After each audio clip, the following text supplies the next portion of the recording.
Being successful has always been a matter of mindset. A lot of wealthy people will rarely tell you that your mind is a key factor to becoming abundant. Take note of these significant terms here: abundance mindset, manifestation, and the law of attraction. Knowing what those are and what they are will be your one way ticket to becoming millionaires. Applying those tips to your life will require a whole new restructured mind because you will be changing lots of habits for you to allow abundance to come in. I've heard a lot of stories coming from people who also started with a humble beginning until they start earning a big sum of cash. The common denominator they exhibited is that they all applied the abundance mindset. They went from multiple side jobs to six-figure earner in a month really quickly. So in this video, I will walk you through earning six figures in just under a month using the abundance mindset. Take a deep breath in and slowly breathe out. Today is another day to mold your mindset and turn it into something amazing. Get up, set affirmations, have your errands done, be kind, be fruitful, and then share it with others. Come with me as I will explore all the quirks of the subconscious mind that will help us all to manifest abundance in all aspects of life. This is Power Consciousness Money Mindset, and say it with me: I am grateful and content with all the blessings that I have. Before we go anywhere, let's define the abundance mindset, manifestation, and the law of attraction. Abundance mindset. It is a lifestyle wherein you never put a limitation mentally on the resources out there. It simply creates the idea that there is plenty out there for everybody. You have enough for yourself without putting the burden on others. Switching to this mindset from a scarcity mentality will result in an immediate change in your life's trajectory. Manifestation. It is where you convert an idea into a reality. For some, they find manifestation as a silly concept because they would rather lean towards the signs of everything. But what they don't understand is that manifestation is connected with the law of attraction. Law of attraction. Law of attraction simply says that whatever energy you release will come back to you. The science behind this is that everything in the universe is made out of atoms, and atoms vibrate at a certain frequency. And apparently the same frequency attracts. The same concept applies to us humans through our human emotions and our thinking. We will attract the same energy we give off. So for us to attract abundance, we should also possess the abundance mindset. The way you feel in a certain situation is a main indicator of whether you should repel it or attract it. An example here is your emotions toward a spider.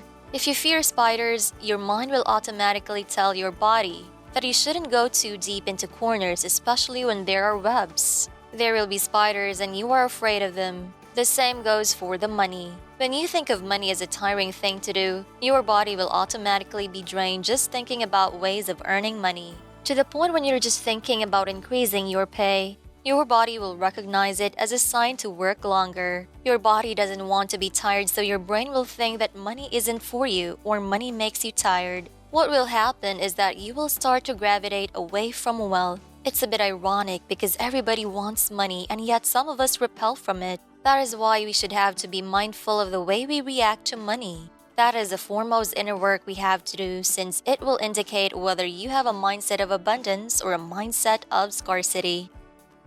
Write your narrative. In rewiring our minds to have this abundance mindset, we will be dealing with certain traumas that are buried from within. As we all know, everything is rooted in our childhood. A lot of us use suppression as a form of coping mechanism.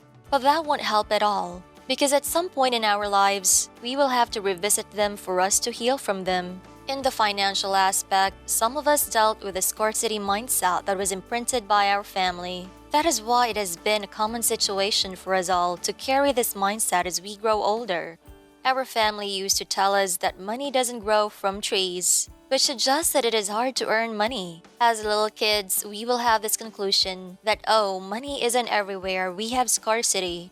So as we grow, that little seed will also flourish in our minds. This process may come off as a little challenging for most of you, but this is a very important step for you to identify your limiting beliefs and terrible ideas you have that surround money. You can write them down because writing them down makes a huge difference compared to just typing them digitally. Once you identify what are your fears or negative ideas about money, you can now proceed to write the exact opposite of it.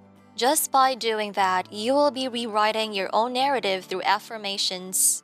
Let me give you an example. One of my fears is that money comes and goes. I can switch that to money comes and comes and comes. It doesn't have to go. Now you look at it every morning after you wake up and every night before you go to sleep. I swear repetition is the key. But I have to remind you that it also takes action for you to change your narrative. Nothing would happen if you will just focus on your mindset, because being wealthy takes an equation that requires both a honed mindset and consistent actions. Take actions. Let's talk about consistency. Some of you find it hard to keep yourself in the pace of being consistent. Why? Because it's trying to get you out of your habits. And we all know that habits are the real sucker. One great piece of advice I've heard about keeping a passion is that don't let yourself skip twice. Yes, your best won't look the same every day, but you still have to keep going even if you can only barely do it. If it is really hard for you to get it done today, you can skip it, but make sure to bounce back the next day. One of the main reasons why people cannot keep consistency is that they have no reason to do so. There is not enough motivation behind pushing through, so you have to find it first. Do you know what corresponds with abundance? It is freedom. As for me, it is enough to keep me motivated. When abundance can give me enough time for my relationships and for myself, I think that would be enough for me to keep going. I wanted to break our family pattern. I wanted to create a financially comfortable life with my family, and there were too many reasons for me to back down once I faced the inner work head on. I keep on emphasizing the importance of knowing what your reason is, that it will serve as your flame as you face challenges and failures. Be grateful. I am the biggest fan of gratitude. I strongly believe that showing gratitude will totally make a huge difference in how you allow abundance to come into your life. It's not just being grateful for whatever is behind your blessings, but it is also about what you feel with what's coming into your life. Gratefulness is a high-frequency vibration. So when you exhibit it, you also vibrate at a high frequency, which allows you to magnetize more good things in life. It's really a win-win situation. What I want you to do is to list down the things or even just a thing you are grateful for before you start your day. Focus your head on that and continue your day. Just like that, watch your attitude for the rest of the day. If you feel good about yourself, I'm very certain that the people around you will feel it too. If you like this video, hit the like and subscribe button. We will be posting more videos that will help you create a positive mindset to work towards your goal. If you want us to keep you updated, click the bell button. We will see you next time. Peace out.